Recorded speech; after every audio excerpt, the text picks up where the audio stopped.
അച്ഛാ, എന്താണ് ഈ കടൽ വെഞ്ചിരിപ്പ്? ശക്തമായ ഇടിമിന്നൽ ദൈവാലയത്തിലേക്ക് പതിക്കുകയും അവൾ ആ ആഘാതം മുഴുവനും തൻ്റെ ശിരസിലേക്ക് സ്വീകരിക്കുകയാണ്. ഒരു മത്സ്യബന്ധന ബോട്ട് ഒരാഴ്ചയോളം കടലിൽ ഇനി ജീവിതത്തിലേക്ക് തിരികെ വരില്ല എന്ന് പറഞ്ഞുകൊണ്ട് അലഞ്ഞു തിരിഞ്ഞ് നടന്നിട്ടുണ്ട്.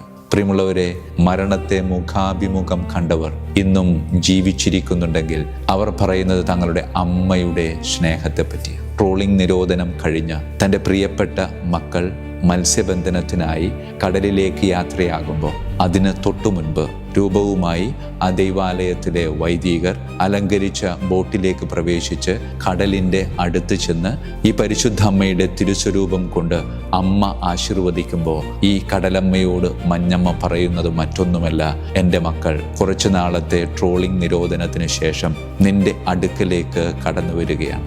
ആപത്തൊന്നും കൂടാതെ എൻ്റെ മക്കളെ കാത്തുകൊള്ളണം, മത്സ്യസമ്പത്ത് നൽകി അവരെ അനുഗ്രഹിക്കണം.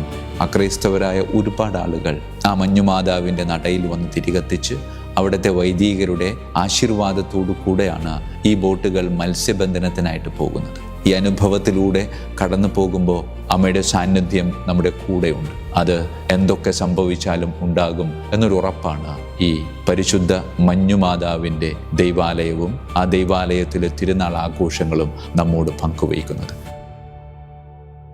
പിതാവിൻ്റെയും പുത്രൻ്റെയും പരിശുദ്ധാത്മാവിൻ്റെയും നാമത്തിൽ ആമേൻ. ക്രിസ്തുവിൽ എത്രയും സ്നേഹം നിറഞ്ഞവരെ, ഒരുപാട് വ്യക്തികളിൽ നിന്ന് വാട്സപ്പ് മെസ്സേജും അല്ലാതെയുള്ള സന്ദേശങ്ങളിലും എനിക്ക് ലഭിക്കുന്ന ഒരു ചോദ്യമുണ്ട്.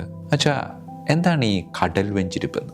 പ്രിയമുള്ളവരെ, കുറച്ചു പേർക്കെങ്കിലും ഇതറിയാൻ പറ്റും. കാരണം ഞങ്ങളുടെ കോട്ടപ്പുരം രൂപതയിലെ ഒരേ ഒരു ബസലിക്കയായ പള്ളിപ്പുറം മഞ്ഞുമാതാവിൻ്റെ ദൈവാലയ തിരുനാളുമായി ബന്ധപ്പെട്ട് അവിടെ നടക്കുന്ന ഒരു ഭക്ത കർമ്മമാണ് ഈ കടൽ വെഞ്ചിരിപ്പ് എന്ന് പറയുന്നത്. ആ വാക്കിൽ നിന്ന് തന്നെ വളരെ വ്യക്തമാണ് എന്താണ് കടൽ വെഞ്ചിരിപ്പ്. കടൽ വെഞ്ചിരിക്കുന്നു. ഇപ്പോൾ രണ്ട് ചോദ്യങ്ങൾ ഇവിടെ വന്നേക്കാം.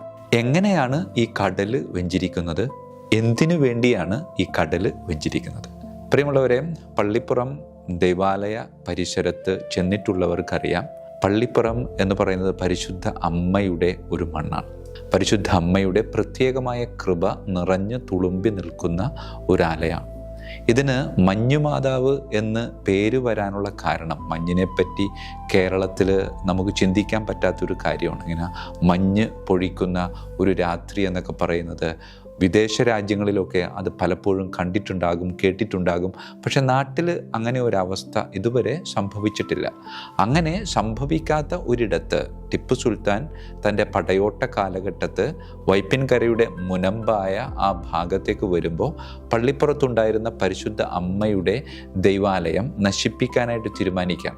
ആ സമയത്ത് ദൈവാലയത്തിലേക്ക് ടിപ്പു സുൽത്താൻ്റെ പടയോട്ടം പേടിച്ചു ആ പരിസരത്തിലുള്ളവരെല്ലാവരും തന്നെ ദൈവാലയത്തിലേക്ക് അതിൻ്റെ പരിസരത്തേക്ക് ഓടിക്കൂടുകയാണ്.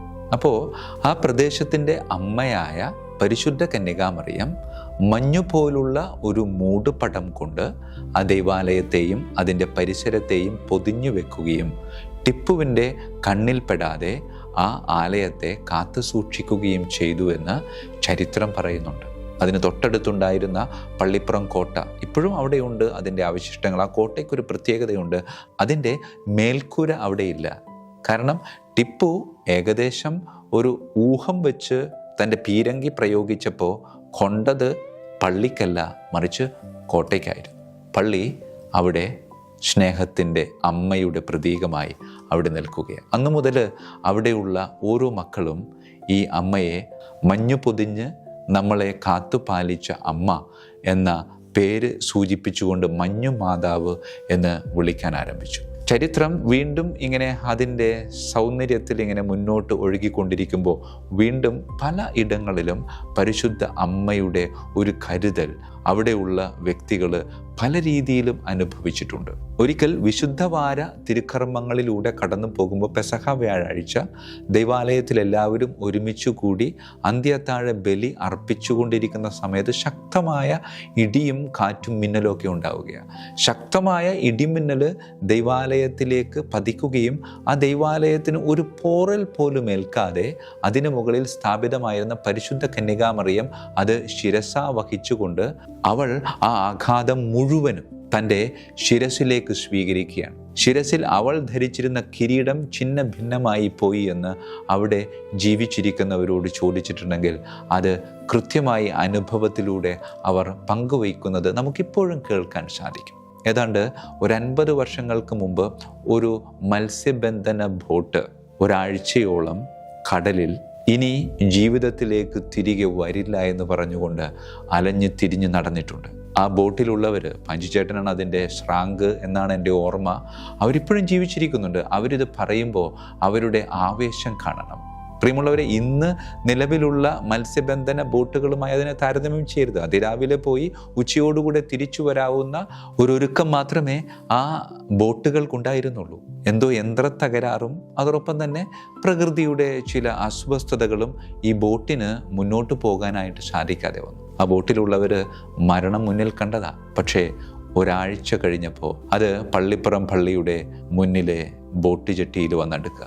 പ്രിയമുള്ളവരെ, മരണത്തെ മുഖാഭിമുഖം കണ്ടവർ ഇന്നും ജീവിച്ചിരിക്കുന്നുണ്ടെങ്കിൽ അവർ പറയുന്നത് തങ്ങളുടെ അമ്മയുടെ സ്നേഹത്തെ പറ്റിയാണ്. പ്രിയമുള്ളവരെ, ഒരുപാട് കരുതലോടെ ഇങ്ങനെ ചേർത്ത് നിർത്തുന്ന പരിശുദ്ധ കന്യകാമറിയത്തിൻ്റെ ഒരു പ്രദേശമാണ് പള്ളിപ്പുറം മഞ്ഞുമാതാവിൻ്റെ പ്രദേശം. ഈ മഞ്ഞുമാതാവിനെ സ്നേഹത്തോടുകൂടെ മഞ്ഞമ്മ എന്ന് വിളിക്കാറുണ്ട്. അത് എല്ലാവരും വിളിക്കാറില്ല.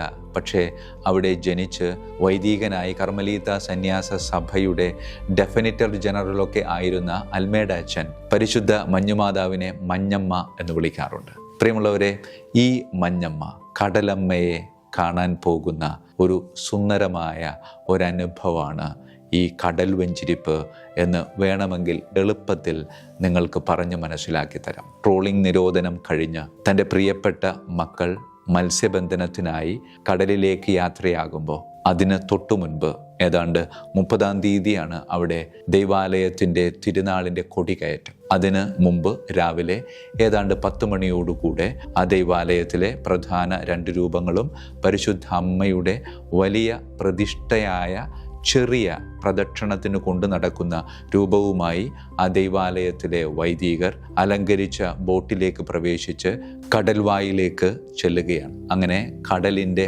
അടുത്ത് ചെന്ന് കടലിന് അഭിമുഖമായി നിന്ന് ഈ പരിശുദ്ധ അമ്മയുടെ തിരുസ്വരൂപം കൊണ്ട് കടലിനെ നോക്കി അതിനെ കുരിശാകൃതിയിൽ അമ്മ ആശീർവദിക്കുമ്പോൾ അത് മഞ്ഞമ്മ കടലമ്മയെ സന്ദർശിക്കുന്നതല്ലാതെ മറ്റെന്താണ് അവിടെ സംഭവിക്കുന്നത്? എലീശോമ്മയെ സന്ദർശിക്കാൻ പോയ പരിശുദ്ധ കന്യകാമറിയത്തിൻ്റെ ഒരു പ്രദക്ഷിണം ഇവിടെ നമുക്ക് പ്രതീകാത്മകമായിട്ട് ദർശിക്കാൻ സാധിക്കും. പരിശുദ്ധ മഞ്ഞുമാതാവിൻ്റെ ദൈവാലയത്തിൽ പ്രതിഷ്ഠിതമായിരുന്ന രൂപം കടലിനെ അഭിമുഖീകരിച്ചുകൊണ്ട് കടലിനെ ആശീർവദിക്കുമ്പോൾ ഈ കടലമ്മയോട് മഞ്ഞമ്മ പറയുന്നത് മറ്റൊന്നുമല്ല, എൻ്റെ മക്കൾ കുറച്ചു നാളത്തെ ട്രോളിംഗ് നിരോധനത്തിന് ശേഷം നിന്റെ അടുക്കലേക്ക് കടന്നു വരികയാണ്. ആപത്തൊന്നും കൂടാതെ എൻ്റെ മക്കളെ കാത്തുകൊള്ളണം, മത്സ്യസമ്പത്ത് നൽകി അവരെ അനുഗ്രഹിക്കണം എന്നല്ലേ ആ അമ്മ കടലമ്മയോട് പറയുന്നത്. പ്രിയമുള്ളവരെ, കടൽ വെഞ്ചിരിപ്പ് അത് തന്നെയാണ്. തൻ്റെ പ്രിയപ്പെട്ട മക്കളെ കടലമ്മയുടെ നെഞ്ചിലേക്ക് ഏറ്റുമ്പോൾ ആപത്തൊന്നും കൂടാതെ എനിക്ക് തിരിച്ചു തന്നേക്കണം, അവരെ മാത്രം തന്നാൽ പോരാ, നിന്റെ കുറച്ച് സമ്പത്ത് കൂടെ അവർക്ക് കൊടുക്കണം, കാരണം അവർക്ക് എൻ്റെ തിരുനാൾ ആഘോഷിക്കാനുള്ളതാണ്. പ്രിയമുള്ളവരെ, അങ്ങനെ കടലമ്മയെ മഞ്ഞമ്മ സന്ദർശിക്കുന്ന സുന്ദരമായ ഒരനുഭവമാണ് ഈ കടൽ വെഞ്ചിരിപ്പിലൂടെ നമുക്ക് ദർശിക്കാൻ സാധിക്കുന്നത്. പ്രിയമുള്ളവരെ, 30-ാം തീയതി ആരംഭിച്ച് ഏതാണ്ട് ഓഗസ്റ്റ് 15-ാം തീയതി വരെ നീണ്ടു നിൽക്കുന്ന തിരുനാൾ ആഘോഷം. അവിടെ പോയിട്ടുള്ളവർക്കറിയാം, ആ ദൈവാലയവും അതിൻ്റെ പരിസരവും പരിശുദ്ധ കന്യകാമറിയത്തിൻ്റെ ആർദ്രതയുടെ, സ്നേഹത്തിൻ്റെ, വാത്സല്യത്തിൻ്റെയൊക്കെ വല്ലാത്തൊരു അനുഭവം ആ ദൈവാലയത്തിനകത്തും പുറത്തുമൊക്കെ നടക്കുമ്പോൾ നമുക്ക് ആസ്വദിക്കാൻ സാധിക്കും. ആ ദൈവാലയത്തിന് പുറത്ത് കായലോരത്തിനടുത്തായി വളരെ സുന്ദരമായ ചെറിയൊരു കപ്പേളയുണ്ട്. ആ കപ്പേളയിൽ സ്ഥാപിതമായിരിക്കുന്ന പരിശുദ്ധ അമ്മയുടെ തിരുസ്വരൂപം നോക്കുമ്പോൾ പലപ്പോഴും എനിക്ക് തോന്നാറുള്ളൊരു തോന്നലുണ്ട്, അമ്മയ്ക്ക് ഇച്ചിരി ഭംഗി കുറവാണ്. അപ്പോൾ ഭംഗി കുറവായ അമ്മയെ നോക്കി എന്തുപറ്റി നിനക്ക് എന്ന് ചോദിക്കുമ്പോൾ അമ്മ സ്നേഹത്തോടെ പറയുന്നൊരു മറുപടിയുണ്ട്, എൻ്റെ കൃപ മുഴുവനും ഇവിടേക്ക് വരുന്നവർക്ക് ഞാനിങ്ങനെ വാരിക്കോരി കൊടുക്കുക. ദൈവാലയത്തിലേക്ക് വരുന്നതിനേക്കാളും കൂടുതൽ ആളുകൾ അതിന് മുന്നിലേക്ക് വരാറുണ്ട് എന്നത് മറ്റൊരു സത്യം. അത് ക്രൈസ്തവർ തന്നെയല്ല, അക്രൈസ്തവരായ ഒരുപാട് ആളുകൾ ഈ ബോട്ട് ജെട്ടിയിൽ കൊണ്ടുപോയി ബോട്ട് നിർത്തി ആ മഞ്ഞുമാതാവിൻ്റെ നടയിൽ വന്ന് തിരികത്തിച്ച് അവിടുത്തെ വൈദികരുടെ ആശീർവാദത്തോടു കൂടെയാണ് ഈ ബോട്ടുകൾ മത്സ്യബന്ധനത്തിനായിട്ട് പോകുന്നത്. പ്രിയമുള്ളവരെ, ഇത് ഒരു സുന്ദരമായ ഒരു അനുഭവം തന്നെയാണ്. ഈ അനുഭവത്തിലൂടെ കടന്നു പോകുമ്പോൾ ഈ അമ്മ നമുക്ക് നൽകുന്ന സുന്ദരമായ സന്ദേശം: നിങ്ങൾ എവിടെ പോയാലും എങ്ങനെ പോയാലും നിങ്ങളെ വിട്ടുപിരിയാതെ ഞാനുണ്ടാകും. അതെ, സ്വന്തം മകനെ അത്രമാത്രം സ്നേഹിച്ചവള പരിശുദ്ധ കന്യകാമറിയം. 30 വർഷം കൂടെ നിർത്തി പരസ്യ ജീവിതത്തിന് ഇറങ്ങിപ്പോയപ്പോൾ അവൾ അവൻ്റെ കൂടെ പോയിട്ടുണ്ട്. ഒടുവിൽ കുരിശിൻ ചുവട്ടിൽ അവൾ മാത്രമല്ലേ ഉണ്ടായിരുന്നുള്ളൂ. പ്രിയമുള്ളവരെ, ആ മകൻ്റെ കൂടെ എന്നും നടന്നിരുന്ന ഈ അമ്മ ആ മകൻ്റെ സഹോദരങ്ങളായ നമ്മളുടെ കൂടെ നടക്കാതിരിക്കുമോ? അമ്മയുടെ സാന്നിധ്യം നമ്മുടെ കൂടെയുണ്ട്. അത് എന്തൊക്കെ സംഭവിച്ചാലും ഉണ്ടാകും എന്നൊരു ഉറപ്പാണ് ഈ പരിശുദ്ധ മഞ്ഞുമാതാവിൻ്റെ ദൈവാലയവും ആ ദൈവാലയത്തിലെ തിരുനാൾ ആഘോഷങ്ങളും അവിടെ നടക്കുന്ന ഓരോ ആചാര അനുഷ്ഠാനങ്ങളും നമ്മോട് പങ്കുവയ്ക്കുന്നത്. ആ അമ്മയെ എന്നും കൂടെ കൊണ്ടു നടക്കാൻ, അമ്മയുടെ സാന്നിധ്യം ആസ്വദിച്ച് പുത്രനിലേക്ക് നടന്നെടുക്കുവാനായിട്ട് നമുക്ക് പരിശ്രമിക്കാം. പരിശുദ്ധ മഞ്ഞുമാതാവിൻ്റെ എല്ലാവിധ അനുഗ്രഹങ്ങളും നിങ്ങളുടെ ഓരോരുത്തരുടെയും ജീവിതത്തിൽ സമൃദ്ധമായിട്ട് വർഷിക്കട്ടെ. ഈശോ മിശിഹായിക്കും സ്തുതിയായിരിക്കട്ടെ.